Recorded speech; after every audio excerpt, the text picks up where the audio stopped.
आई वडिलांचं न ऐकता लग्न केलं आणि तीच संपली। घटना आहे अनुषा आणि ज्ञानेश्वर यांची।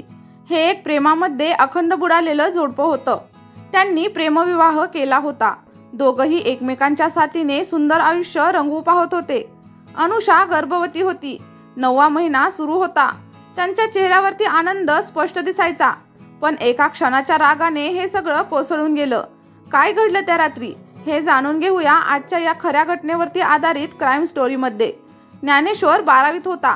त्याचं शिक्षण सुरू असतानाच 11वी मध्ये सुंदर आणि हसतमुख अशी अनुषा कॉलेजमध्ये आली। आता पहिल्याच नजरेत ज्ञानेश्वर तिच्यावरती फिदा झाला आणि काही दिवसांमध्येच ज्ञानेश्वरने अनुषाला प्रपोज देखील केलं। अनुषाने देखील त्याच्या साधेपणामध्ये आपलं प्रेम पाहिलं आणि दोघेही एकमेकांच्या प्रेमामध्ये पडले। कॉलेजवर त्यांची चर्चा होती। हे एक आदर्श प्रेमीयुगल असल्यासारखं सगळ्यांना वाटायचं। दिवस जात होते, प्रेम वाढत होतं। कॉलेज संपल्यावर अनुषाच्या वडिलांनी तिच्यासाठी आता स्थळं पाहायला सुरुवात केली होती। पण अनुषाने धाडस करून आपल्या वडिलांना सांगितलं, बाबा, माझं मन ज्ञानेश्वरवरती आहे, माझं त्याच्यावरती प्रेम आहे। वडिलांनी आता चौकशी केली। ज्ञानेश्वर हा गरीब घरचा होता। त्याचे वडील फळांचा स्टॉल लावत होते आणि त्यामुळे त्यांनी आपल्या मुलीच्या भवितव्याचा विचार करत त्यांच्या लग्नाला नकार दिला। पण म्हणतात ना, प्रेम आंधळं असतं। त्यावर अनुषा म्हणाली, माझ्या आयुष्यामध्ये श्रीमंती नसेल तरीही चालेल, पण ज्ञानेश्वर असायलाच हवा आणि यापेक्षा मोठं सुख काहीही नाही। आता घरच्यांचा विरोध पाहून दोघांनीही 10 डिसेंबर 2022ला पळून जाऊन लग्न केलं। आधी नाराजी होती, पण हळूहळू दोन्ही कुटुंबांनी हे सगळं स्वीकारलं। अनुषा आता तिच्या लाडाकोडाच्या आयुष्यातून ज्ञानेश्वरच्या छोट्याशा घरामध्ये आली होती। आता ती सगळं काही समायोजन करत होती आणि आता सगळं काही ॲडजस्ट देखील करत होती। ज्ञानेश्वरने त्याच्या बापांचा फळांचा स्टॉल आता चालू लागला। अनुषा त्याला म्हणायची, हे काही पुढे जाण्याचा मार्ग नाही, तू दुसरं काहीतरी बघ। पण ज्ञानेश्वर अनुषाचं काहीही ऐकत नव्हता। उलट तिलाच बोलायचा, तुला गरिबीची लाज वाटते, मग तू माझ्याशी लग्न का केलंस? आता हे सगळं ऐकल्यानंतर अनुषाचं मन मात्र खट्ट व्हायचं। घरच्यांची तिला खूप आठवण यायची, पण तरीही ती राहिली, कारण तिचं प्रेम होतं। एका दिवशी अनुषाने आनंदातच ज्ञानेश्वरला सांगितलं, ज्ञानेश्वर, तू बाप होणार आहेस। आणि आता तोही खूप खुश झाला। अनुषाची काळजी घ्यायला लागला, पण आता तो जास्त सजून धजून बाहेर जायला लागला आणि संध्याकाळी देखील घरी यायला उशीर करायचा। अनुषाच्या मनामध्ये आता संशयाचं बी रोवलं गेलं।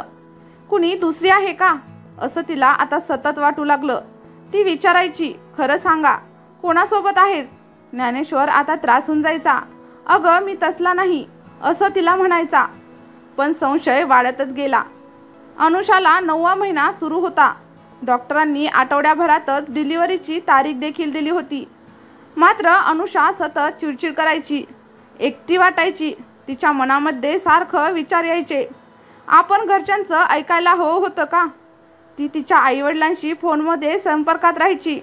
त्यांनी देखील आता तिला माफ केलं होतं आणि ते म्हणाले, बाळ झाल्यानंतर सगळं काही ठीक होईल। त्यानंतर 14 एप्रिल 2025 अनुषा खूप जास्त तणावामध्ये होती। रात्री 11:30 वाजता ज्ञानेश्वर हा उशिराच घरी आला।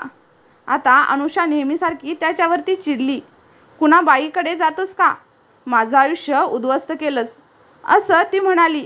ज्ञानेश्वरने आधी दुर्लक्ष केलं, पण अनुषाची बडबड चालूच राहिली आणि शेवटी तो फुटला। हो, आहेत संबंध, झालं समाधान?